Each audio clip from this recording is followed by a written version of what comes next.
होता था कि फुटबॉल खेलने वाला, फुटबॉल के मैदान में भाषण देने वाला आज राज्य में नेतागिरी कर रहा है। क्या है भाई, क्या खराबी है? कोयला चोर लोग बन सकता है? यहाँ लोग एक साथ बैठकर भोजन नहीं करते हैं तो देश के लिए लड़ना तो दूर की बात है, लेकिन जो खेल का मैदान होता है, आप कभी भी नोटिस कीजिएगा, वो किस जाति का है, किस मजहब का है, कोई मतलब नहीं है, लेकिन यदि हाफ टाइम वो खिलाड़ी बाहर आता है तो अपनी बदबूदार जर्सी को अगला खिलाड़ी को सौंप के आता है। आज आप देख सकते हैं, इंस्टा सब चलाते हैं ना, इंस्टा सब चलाते हैं ना, सबसे ज्यादा फॉलोअर किसका है? मोदी का? नहीं नहीं। बाइडेन का? नहीं नहीं। किसका है? CR7 Ronaldo. और था पता है मेजर ध्यानचंद का? उन्होंने कहा, सुनिए ना श्रीमान, मुझे भारत देश से खेलते हुए एक 12वें खिलाड़ी के रूप में जो आनंद आएगा, आपकी जर्मनी का कैप्टन बनकर नहीं आएगा। उस समय ओलंपिक्स होता था, अभी वर्ल्ड कप भी चलने लगा है, और उस समय भारत का मुकाबला ओलंपिक हॉकी के फाइनल में जर्मनी से था। भारतीय टीम का मुकाबला ओलंपिक के फाइनल में, हॉकी का जो फाइनल होता है उसमें इंडिया वर्सेस जर्मनी का मैच था। और कहा? बर्लिन में, यानी जर्मनी की राजधानी बर्लिन में। और चीफ गेस्ट कौन था? एडोल्फ हिटलर, दुनिया का सबसे पावरफुल, माने सबसे दबंग इंसान उस समय चीफ गेस्ट था। अखबारों की सुर्खियों में था कि इंडिया बुरी तरह पिटेगा, दीवालों में लिखा था कि जर्मनी के मांद में आकर इंडिया बुरी तरह हार के जाएगा, लेकिन मैदान की कहानी कुछ और थी। भारत ने एक तरफा मुकाबले में जर्मनी को हराया था, जिसमें मेजर ध्यानचंद उस मैच के हीरो थे। तो जब मैच समाप्त हुआ तो जो चीफ गेस्ट थे हिटलर साहब, वो चले गए मेजर ध्यानचंद के पास, क्योंकि हिटलर का मानना था कि दुनिया का नंबर 1 इंजीनियर जर्मनी में रहना चाहिए, दुनिया का नंबर 1 डॉक्टर जर्मनी में रहना चाहिए, दुनिया का नंबर 1 साइंटिस्ट जर्मनी में होना चाहिए। तो दुनिया का नंबर 1 हॉकी प्लेयर इंडिया में क्या कर रहा है? उन्होंने जाकर मेजर ध्यानचंद को एक प्रस्ताव दिया कि मेजर, तुम भारत से क्यों खेलते हो? भारत तो एक गुलाम कंट्री है, क्योंकि 36 की हम बात कर रहे हैं, 1936 में भारत अंग्रेजों के अधीन था। तो मेजर ध्यानचंद को जाकर हिटलर ने कहा कि तुम भारत से क्यों खेलते हो यार? इंडिया तो एक गुलाम कंट्री है, कभी आजाद भी होगा कि नहीं? तुमको अगर खेलना ही है तो जर्मनी चले आओ, तुमको हम टीम का कैप्टन बना देंगे। यदि तुमको नहीं खेलना है तो तुम किसी एक इमारत में हाथ रख दो, इस पूरे जर्मनी में किसी एक इमारत, जैसे हमारे यहाँ लाल किला है, चार मीनार है, ताजमहल है, किसी एक इमारत में हाथ रख दो, वो तुम्हारी हो जाएगी, लेकिन शर्त है तुमको जर्मनी से खेलना होगा। और नहीं तो तुमको, मेरा जो पोस्ट है चांसलर का, चांसलर यानी प्रधानमंत्री के बराबर होता है, मेरे बाद का तुम कोई भी पोस्ट मांग लो, हम तुमको दे देंगे। मेजर ध्यानचंद को ये प्रस्ताव कौन दे रहा है? जर्मनी का चांसलर, यानी आज के डेट में वहां भी चांसलर ही है, यानी जो भारत में प्रधानमंत्री कहा जाता है उसे जर्मनी में चांसलर कहा जाता है। यदि हम और आप होते तो शायद इस प्रस्ताव के सामने झुक जाते, क्योंकि हमने बहुत सारे खिलाड़ी को देखा है कि अपने देश को छोड़कर वे प्रोफेशनल खिलाड़ी बन गए, पेशेवर खिलाड़ी बने हैं। विजेंद्र सिंह मुक्केबाज का नाम ही आप सुने होंगे। तो ठीक उसी प्रकार जब मेजर ध्यानचंद के सामने ये ऑफर आया था तो शायद बिक जाना चाहिए था, लोगों को लगता है इतना बड़ा ऑफर, लेकिन क्या उत्तर था पता है मेजर ध्यानचंद का? उन्होंने कहा, सुनिए ना श्रीमान, मुझे भारत देश से खेलते हुए एक 12वें खिलाड़ी के रूप में जो आनंद आएगा, आपकी जर्मनी का कैप्टन बनकर नहीं आएगा। मुझे भारत देश में एक कुली बनकर काम करने में जो आनंद आएगा, आपके देश का कलेक्टर बनकर नहीं आएगा। तो ये उत्तर था मेजर ध्यानचंद का, यानी खेल का मैदान आपको राष्ट्र के प्रति भी जिद्दी बनाता है। खेल का मैदान, क्योंकि जो खिलाड़ी होता है उसका कदम जमीन पर होता है और सोच देश की उन्नति पर होता है। हालांकि आधुनिक जो खेल चलता है, विशेषकर अगर क्रिकेट की बात करें तो खेल अलग विषय है, लेकिन मुख्य रूप से व्यापार की ओर तो चला जाता है। लेकिन आज भी जो खेल के मैदान से जुड़े लोग होते हैं, कहीं ना कहीं उनमें भाईचारा होता है, कहीं ना कहीं उनमें एक सामंजस्य होता है। आपको याद होगा देश के महान संत स्वामी विवेकानंद, देश के महान संत स्वामी विवेकानंद कहते थे कि भारत के युवाओं को फुटबॉल खेलना चाहिए। क्योंकि खेल की बात की है तो फुटबॉल से सारा खेल को इंक्लूड कर ले, क्योंकि उस समय उतना सारा खेल नहीं था।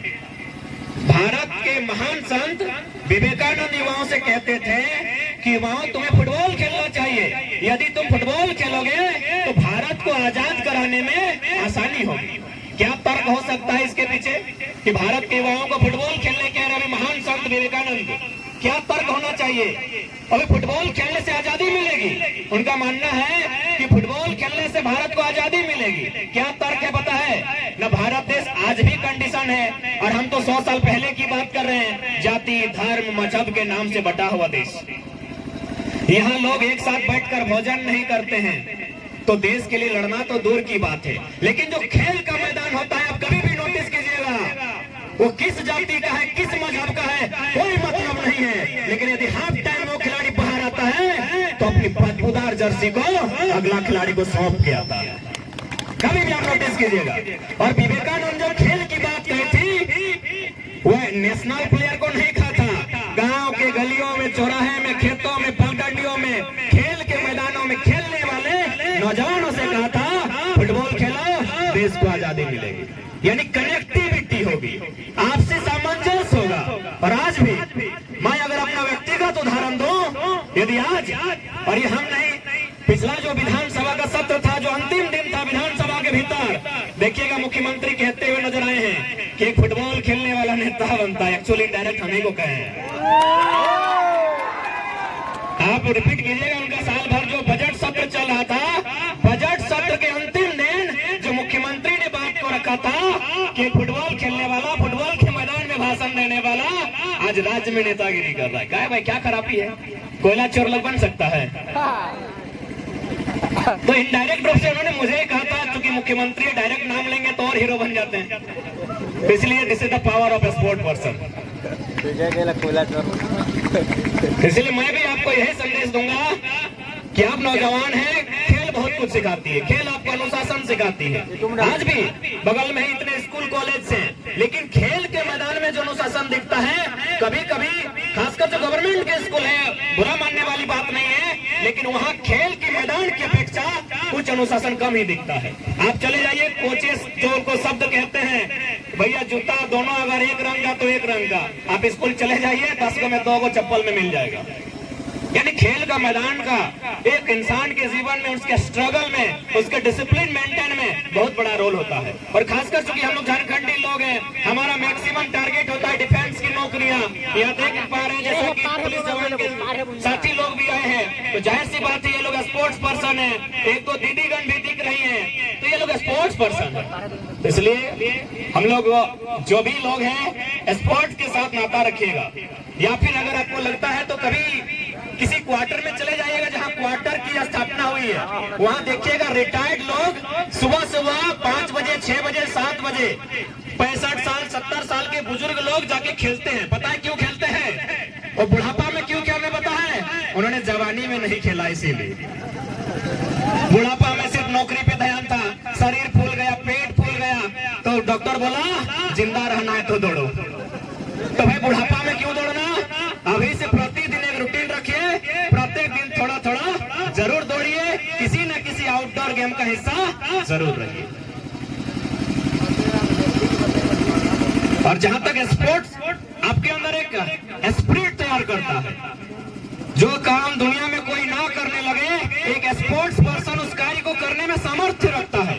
क्योंकि जो बार बार जीत हार, स्ट्रगल, मैदान, मौसम कहीं ना कुछ जज्बाती और जुनूनी बनाती है। मैं इस पर एक उदाहरण पुनः देना चाहूंगा, और वो भी बहुत बड़ा उदाहरण दूंगा। अपने वर्ल्ड कप तो जानते हैं, भारत में क्रिकेट पॉपुलर है, हालांकि राष्ट्रीय खेल हॉकी है, लेकिन पॉपुलर क्रिकेट है। तो पहली बार भारत को वर्ल्ड कप का खिताब किसने दिलाया था, क्या आपको याद है? क्रिकेट, फुटबॉल तो क्या जीता ही नहीं है, वर्ल्ड कप खेला ही नहीं, तो फुटबॉल कैसे होगा? कपिल देव।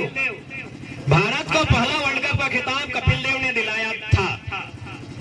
26 जून लॉर्ड्स का मैदान 1983। लेकिन वो समय और वर्ल्ड कप मायने नहीं है, उनका जो जीत था वो मायने है। मैं वो बताऊंगा। इंडिया की टीम ने पहले बैटिंग करते हुए मात्र 183 रन बनाए थे। 183 रन आप तो समझ में आ रहा है, आज के डेट में रोहित शर्मा के 264 बना देते हैं। यानी 183 रन। अभी कितना, 50 ओवर के खेल में नहीं, उस समय 60 ओवर का होता था, यानी 60 बॉल एक्स्ट्रा। यानी 360 बॉल में इंडिया ने बनाया मात्र 183 आधा, यानी आराम से खेल के इंडिया हार सकता था। अगर अगला टीम अच्छा से खेलता, एक बॉल के बाद 1 रन बनाता, तो 1 ओवर में 3 रन बनाना था और आराम से इंडिया हार जाता। और जैसा कि मेरे गांव के लोग कहते हैं, उस समय टेलीविजन नहीं था, उस समय लोग ट्रांजिस्टर अथवा रेडियो में सुनते थे। तो जब भारत की टीम मात्र 183 रनों पे ऑल आउट हो गई, तो सभी ने ट्रांजिस्टर को बंद कर दिया, रेडियो को बंद कर दिया, क्योंकि किसी को यकीन नहीं था कि यहाँ से इंडिया जीत सकता। 183 रन। अभी सामना किससे? वेस्ट इंडीज, जो क्रिकेट में कद कभी ऑस्ट्रेलिया का था, 70 और 80 के दशक में वेस्ट इंडीज का था। वेस्ट इंडीज से खेलना यानी हार जाना।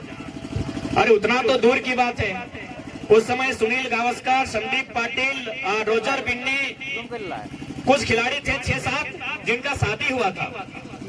इंग्लैंड की जो गवर्नमेंट है, उन्होंने उनको हौसला अफजाई के लिए फ्री में टिकट दिया था कि आप लोग आइए, पहली बार इंडिया की टीम वर्ल्ड कप का फाइनल खेल रही है अभी वेस्ट इंडीज से, तो आके थोड़ा सपोर्ट कीजिए, क्योंकि अर्धांगिनी को आधा अंग कहा जाता है। यदि आप लोग आके सपोर्ट कीजिएगा तो इंडिया का मनोबल थोड़ा ऊंचा रहेगा। लेकिन जब इंडिया की टीम मात्र 183 रनों में ऑल आउट हो गई, अरे इंडिया को तो छोड़िए, जिन अर्धांगिनी को सपोर्ट करने के लिए फ्री में टिकट दिया गया था, उन्होंने टिकट को आधा दाम में बेच दिया और वे लंदन शॉपिंग के लिए चली गई थी। जब वो शाम को वापस लॉर्ड्स के मैदान में आई, तो नजारा कुछ और था। 22 साल के युवा कप्तान कपिल देव के हाथों में उस समय दुनिया की क्रिकेट की सबसे बड़ी ट्रॉफी कपिल देव के हाथों में थी। हिंदुस्तानी भी हार मान चुके थे, इंडिया नहीं जीतेगा। अर्धांगिनी, जिन्हें आधा अंग कहा जाता है, उन्होंने मान लिया था कि इंडिया नहीं जीतेगा, लेकिन कपिल देव के लड़ाकों ने करके दिखाया, क्योंकि उनका दिल कहता था जीतेंगे। तो ये होता है खेल और एक खिलाड़ी। जब दुनिया आपको माइनस करे, वो अकेले प्लस करने के लिए जाता है। तो इसलिए मेरा मानना है, हम भी एक स्पोर्ट्स पर्सन रहे, फुटबॉल और क्रिकेट के तो बड़े अच्छे खिलाड़ी रहे, बहुत सारी ट्रॉफियां हम लोगों ने जीती है।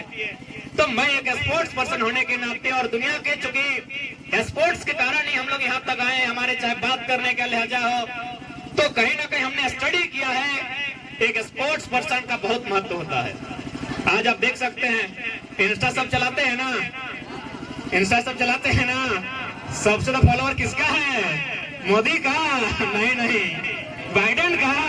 नहीं। किसका है? CR7 Ronaldo. कौन है? Sport person. विराट कोहली नहीं आए यहाँ पर। इसलिए एक स्पोर्ट पर्सन अपने आप में एक यूनिक पर्सन होता है। आप किसी न किसी स्पोर्ट्स का हिस्सा जरूर बनिए।